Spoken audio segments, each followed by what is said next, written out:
Welcome back to Mad About Modeling. Today I'm going to go over a video of where I come up with these really cool features on my vehicles. In the background here we have the Aztec Warrior. The beds were made out of jewelry pieces. I believe in my introductory video I mentioned how I spend more time in the other aisles of a Hobby Lobby or a Michael's going through the little jewelry bits that you can use for model building that you wouldn't be able to machine. You might be able to make them out of clay or something like that. Here's some Lego bones that I came across at the gamer store one day. Some Eiffel Towers,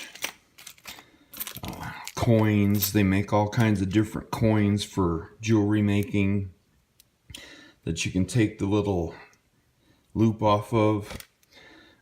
Some of these I have made them out of resin once I find the right design.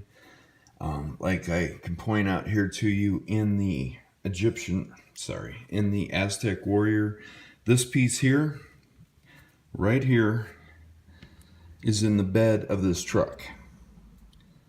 All the little faces, and the piece in between is another jewelry bit. And I thought, since it would make this really heavy, since these are made out of metal, to make a resin copy. This also was a jewelry piece. It's going to go on the Egyptian Raider. These were jewelry, these pyramids, as well as this piece. They look like this before in the metal, but I went ahead and made 40-50 copies of each and put them in the bed here and in the bed there. The seats of the Aztec Warrior are these little jewelry pieces. Made resin copies, that way I could also sand them and cut them down a little bit. The bottom of the chair also, or seat, is also jewelry bit. You've got skulls that come with jewelry beads and all kinds of different things. Don't know if you'd ever find a use for that, but hey, you may. Cards from the model or the dollhouse section. Dollhouse stuff is good too. They have a lot of really cool stuff that you can get in that section. I mean, for a bit VW I'm building, I came across the sewing machine and scale and a bunch of other parts that I'm just going to put in the roof rack of that VW rat rod, which that'll make it look really, really cool. Now these pieces I picked up during Halloween, they're a lot bigger. That's another reason why I have my model here, to kind of show you the scale. But you could also use parts of them, you know, like the violin and the bow, if it doesn't fit the particular model that you're working on. These I came across at a thrift store, little tiny micro machines.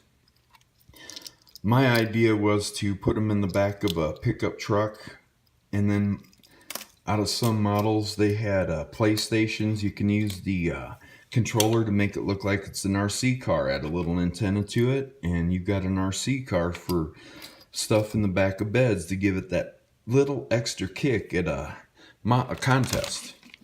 Another thing I'm going to point out here is, if you see on my trailer here, that looks like a clay pot. It came out of one of these. In fact, I think that's that one right there. These are gold for the Egyptian Raider, but that came molded in that color, and then I just opened up the top of it more with a Dremel and put some model railroad stuff in it to give it some life, like it's vegetarian, you know, plants and stuff like this. This here is the tunnel hump to my Rat Rod Pete, that if you go on my website, you can see a lot of my builds in progress. I'll start adding them to my YouTube channel. As I build, I'll, you know, have you go along with some of my bigger builds. This piece here, I didn't know what to use for a tunnel hump, you know.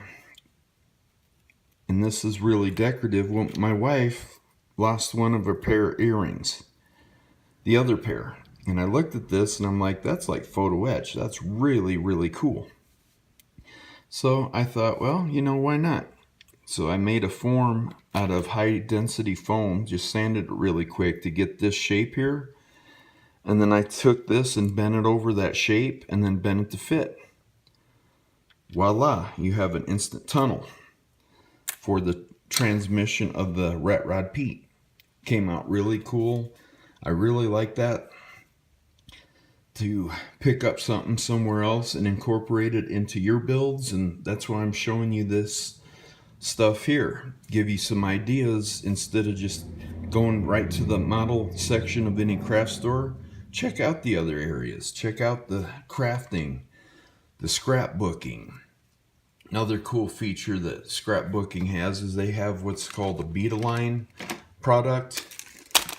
Oh, don't want to do that. Well, since that fell into the picture here, here's some more. These are buttons for my Stripper's Delight. I'm going to incorporate those into the build, so that gives you another idea of what you can find in the button section. But Beadaline is a wire that you use for stringing beads in jewelry making. Well, when you put that on a chopper or any kind of open engine vehicle, it looks like a small braided line. Comes about $4 each. Says $1 here. This came from a garage sale. But with the many feet on that, you got lifetime practically of supply there. So check out the Beadaline products. They also come up with a cool crimp bead that I put on the ends of those. And the crimp beads are just small little silver tubes. In fact, I have some here from Beadaline. And it looks like connectors you can use if you don't want to get the Detail Master product for A&N fittings. You can paint those with the Clear Tamiya red and blue, and you got A&N fittings. Those are a little pricey. I mean, I got a set of 4 different sizes for $10, but Hobby Lobby, use your 40 off coupon. There you go, $6 all day long. So this is just something to keep in mind. Halloween section. It's on a larger scale, but you know, you can incorporate it maybe into a firewall, back of a pickup, kind of like I did with my 41 Chevy. I dubbed the Hell Train, but it just gives you some ideas how you can, you know, kind of pick up other items. I picked up these here for my Egyptian Raider. I don't know where I'll put them, but to me that looks really cool with the gold black theme. But hey, it's just something to keep in mind when you're out and about looking at other areas for your models. Just pick them up and use them in your builds. So have a good day.